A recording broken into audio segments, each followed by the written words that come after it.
옛날 페르시아의 어느 마을에 카심과 알리바바라는 형제가 살고 있었습니다. 형 카심은 장사를 크게 하는 부자였지만 욕심이 많고 성질이 나빴습니다.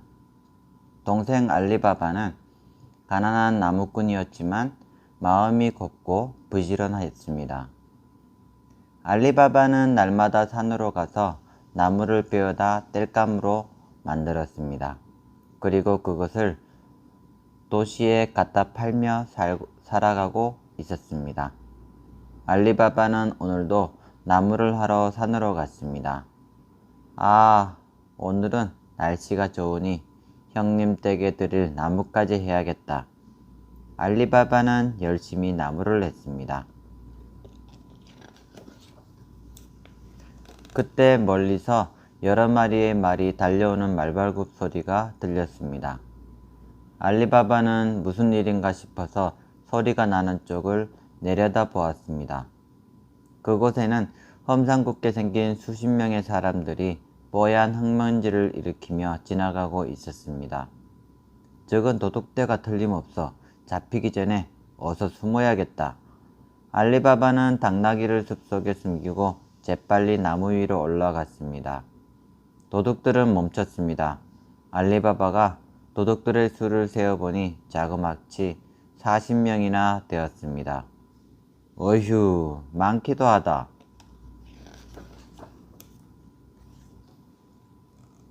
수염이 잔뜩 난 도둑 두목이 부하들에게 명령했습니다. 모두 짐을 내려라. 그러자 도둑들은 말 잔등에 싣고 온 자루를 내렸습니다. 부하들이 짐을 다 내리자 두목은 큰 바위를 향해 양팔을 쳐들고 큰 소리로 외쳤습니다. 열려라 참깨! 그러자 큰 바위가 스르륵 하고 소리를 내며 열리면서 큰 동굴이 나타났습니다. 도둑들은 기다렸다는 듯이 짐을 지고 굴 속으로 들어갔습니다. 와, 정말 신기한데? 알리바바의 가슴은 몹시 두근거렸습니다. 한참 후 도둑들이 다시 동굴 밖으로 나오자 이번에도 두목은 두 팔을 쳐들고 소리쳤습니다. 다쳐라 참깨! 그러자 바위문은 스르륵 소리를 내며 저절로 닫혔습니다. 자, 이제 출발하자! 두목의 명령이 떨어지자 40명의 도둑들은 말을 타고 아까 왔던 길로 사라져 버렸습니다. 알리바바는 나무 위에서 내려왔습니다. 이 동굴 속에 무엇이 있을까? 어디 한번 들어가 볼까? 알리바바는 바위 앞에 서서 두목이 한 것처럼 양팔을 쳐들고 큰 소리로 외쳤습니다. 열려라 참깨! 그러자 바위 문이 아까처럼 열렸습니다. 와, 문이 열렸다! 알리바바는 조심조심 안으로 걸어 들어갔습니다. 야, 정말 굉장하구나. 동굴 안에는 조금 전에 도둑들이 훔쳐다 놓은 금화와 여러가지 보물들이 산더미처럼 쌓여 있었습니다. 내가 조금 가져도 모르겠지? 알리바바는 자루에 금화를 잔뜩 담아 서둘러 밖으로 뛰어나왔습니다. 다쳐라 참깨! 알리바바가 소리를 지르자 바위문은 다시 닫혔습니다. 자, 이제 돌아가야겠어. 알리바바는 집에 돌아와 아내에게 금화를 보여주었습니다. 알리바바의 아내는 눈이 희둥그레졌습니다. 아니, 이 금화들이 다 어디서 났어요? 아내는 어찌된 영문인지 몰라 궁금해하며 물었습니다. 자, 놀라지 말고 내 얘기를 잘 들어요. 내가 산에 나무를 하러 갔는데 알리바바는 산에서 본 일을 아내에게 사실대로 이야기해 주었습니다. 여보, 그럼 이제 우리도 큰 부자가 됐네요.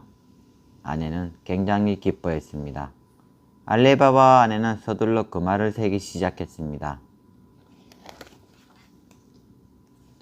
그러나 금화가 너무 많아서 하나하나 세다 보니 시간이 너무 오래 걸렸습니다.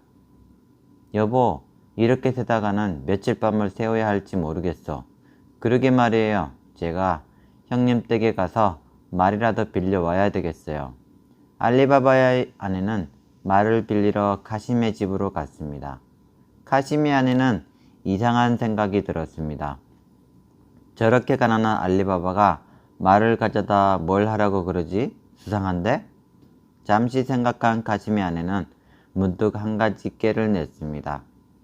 옳지. 말의 바닥에 기름을 발라두면 알 수 있겠지. 알리바바의 아내가 돌아가자 카심의 아내는 남편에게 얼른 달려가 그 이야기를 했습니다. 그 녀석에게 뭔가 듬뿍 생긴 모양인데? 글쎄 말이에요. 나도 그게 궁금해서 말 밑바닥에 기름을 발라뒀어요. 하하하, 당신은 정말 영리해. 다음날 알리바바의 아내는 그 말을 모두 세어본 뒤 말을 도로 가지고 왔습니다. 알리바바의 아내가 돌아가자 카심의 아내는 얼른 말 밑바닥을 살펴보았습니다. 여보, 이것 좀 보세요. 여기 금화 한 입이 붙어 있어요. 카심은 그 말을 듣고 깜짝 놀랐습니다. 아니 뭐 금화가 붙어 있다고?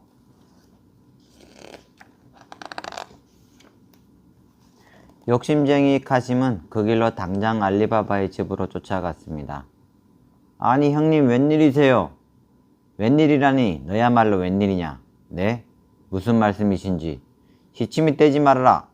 이 말에 붙은 금화는 도대체 어디서 난 거냐? 응? 알리바바는 어쩔 수 없이 산에서 있었던 일을 이야기할 수밖에 없었습니다. 다음날 아침 카심은 당나귀를 10마리나 끌고 알리바바가 이야기해준 동굴로 갔습니다. 바위 앞에 이른 카심은 알리바바에게 들은 주문을 외쳤습니다. 열려라 참깨!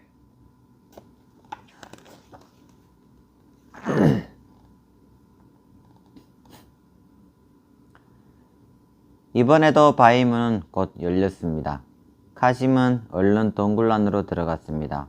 와, 굉장하구나. 이것들이 전부 다 내 것이라면 얼마나 좋을까. 욕심쟁이 카심은 가지고 온 자루마다 금화와 보물을 가득 채워 넣었습니다. 자, 이제 그만 돌아가 볼까?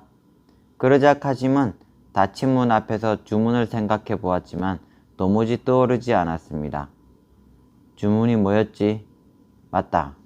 열려라 쌀. 그러나 문은 열리지 않았습니다. 열려라 콩. 이것도 아니구나. 카심은 쩔쩔매며 주문을 이것저것 대보았지만 문은 전혀 움직이지 않았습니다.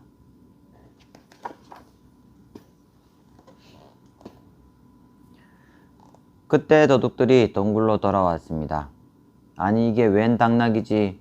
아무래도 누가 동굴에 와 있는 모양이다. 도둑의 두목은 주문을 외워서 바위문을 열었습니다.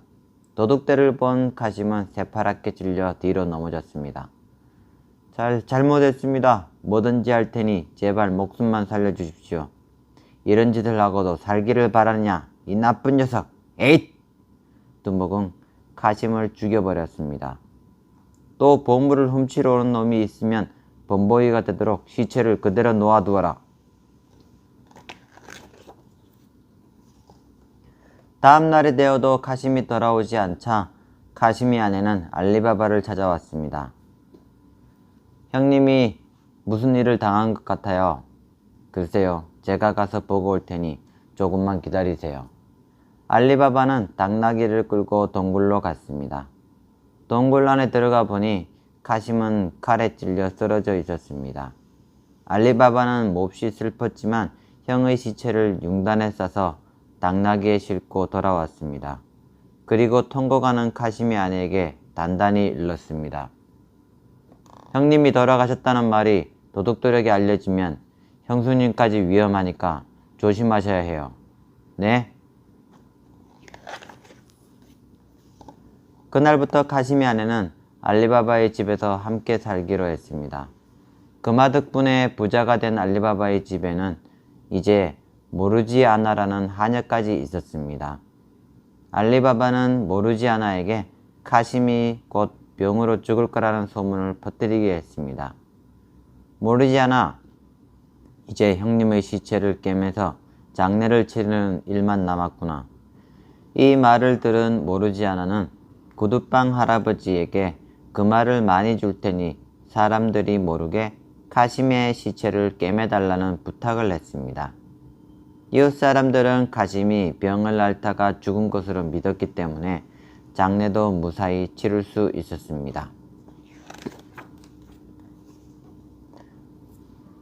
한편 동굴로 돌아온 도둑들은 카심의 시체가 없어진 것을 알게 되었습니다. 아니, 시체가 어디로 갔지? 죽은 놈이 살아서 도망친 것은 아닐 텐데 말이야. 도둑들은 너도 나도 한마디씩 했습니다. 틀림없이 이곳을 드나드는 놈이 있다. 어서 그놈을 찾아내어 없애버려라. 두목이 부하들에게 말했습니다. 두목님 말씀이 옳습니다. 비밀을 안 이상 죽여야 합니다. 한 도둑이 이렇게 말하자 또 다른 도둑이 말했습니다. 그 녀석이 누구인지 내가 가서 알아오겠소.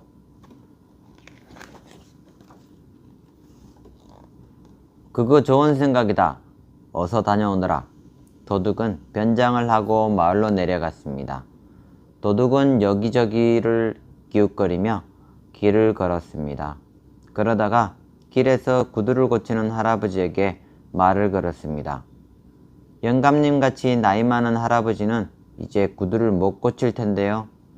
예끼 이 사람아, 사람을 잘못 봤어. 나는 목 잘린 시체까지 감쪽같이 꿰맬 수 있다고. 도둑은 그 말을 듣고 귀가 번쩍 뜨였습니다. 도둑은 할아버지에게 돈을 많이 주며 그 집을 찾게 했습니다. 그리고 집을 찾자 대문에 가입표를 해놓았습니다.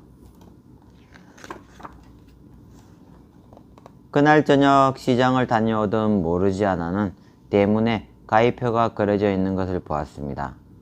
이상하다. 이게 무슨 표시일까? 혹시 도둑들이 그려놓은 것이 아닐까? 영리한 모르지아나는 그 동네 모든 집 대문에 가입표를 그려놓았습니다. 밤이 되자 도둑들은 마을로 내려왔습니다. 이 집에도 가입표, 저 집에도 가입표, 여기에도 있고 저 건너집에도 있는데 두목은 몹시 화가 났습니다. 이게 어떻게 된 일이냐? 저도 잘 모르겠습니다. 도둑은 고개만 갸우뚱거렸습니다. 화가 난 두목은 그 부하를 죽여버렸습니다. 이튿날 다른 도둑이 다시 알리바바의 집을 찾아내어 동그라미 표시를 해두었습니다. 하지만 이번에도 영리한 모르지아나가 알아차렸습니다. 전날과 같은 일이 벌어지자 화가 난 두목은 그 부하도 죽이고 말았습니다. 그리고 자기가 직접 나서야겠다고 생각했습니다. 두목은 구두방 할아버지를 깨어 알리바바의 집을 알아냈습니다. 이번에는 아무런 표시도 하지 않고 어느 집인지 단단히 기억했습니다. 오늘 밤엔 기필코 해치우고 말겠다. 두목은 마음속으로 굳게 결심을 했습니다. 두목은 부하들에게 명령했습니다. 기름 항아리 38개를 준비해라. 그리고 한 항아리만 기름을 가득 채워라. 항아리를 모두 준비하자 두목은 빈 항아리에 한 명씩 들어가게 하고 자기는 기름 장수로 변장을 했습니다. 저녁 때가 되자 두목은 기름 항아리를 실은 나귀를 끌고 알리바바의 집으로 내려갔습니다. 자비로우신 주인 나리, 저는 보시다시피 기름 장수인데 날이 어두워졌으니 하룻밤만 묵게 해주십시오. 마음씨 착한 알리바바는 기름 장수의 부탁을 들어주었습니다. 그러시죠. 기름 항아리는 창고에 넣어두세요.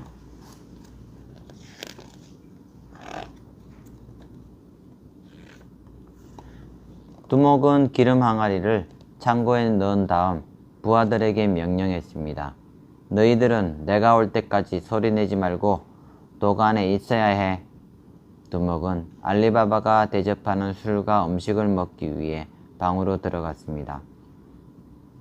그날 밤 마침 알리바바의 집에 기름이 떨어져 모르지아나는 기름 장수의 기름을 얻으려고 창고로 갔습니다. 그런데 기름 항아리 속에서 웬 목소리가 들려왔습니다.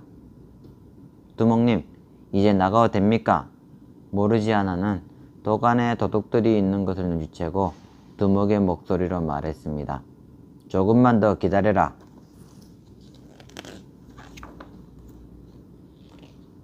모르지아나는 조심스럽게 38개의 항아리를 하나씩 두드려보고 기름이 들어있는 항아리를 찾아냈습니다.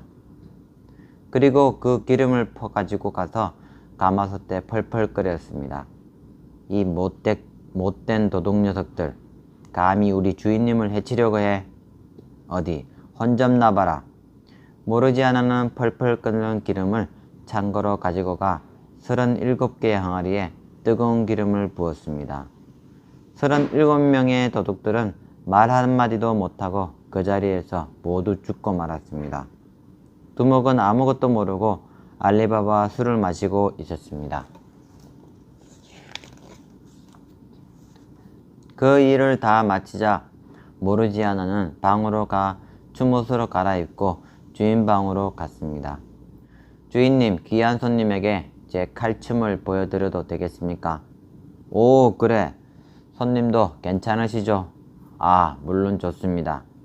모르지아나는 칼춤을 멋지게 추었습니다. 춤솜씨가 대단하군요. 두목은 넋을 잃고 춤추는 모르지아나를 바라보고 있었습니다. 모르지아나는 멋지게 춤을 추며 두목 앞에 점점 가까이 갔습니다. 주인님, 이놈은 도둑입니다. 모르지아나는 이렇게 소리치며 칼로 두목의 가슴을 찔렀습니다. 두목은 그 자리에 쓰러진 채 그대로 죽고 말았습니다. 알리바바는 갑자기 일어난 일에 어리둥절했습니다. 모르지아나, 이 사람이 정말 도둑 두목이 맞느냐? 네, 저놈이 바로 도둑 두목인데 주인님을 해치려고 기름장수로 변장하고 있었어요. 모르지아나는 알리바바에게 창고에 있던 도둑들의 이야기도 해주었습니다. 모르지아나, 내가 아니었으면 큰일을 할 뻔했구나. 정말 고맙다. 그 후 알리바바는 보물을 가져다 가난한 사람들에게 모두 나누어 주고 사람들의 존경을 받았습니다.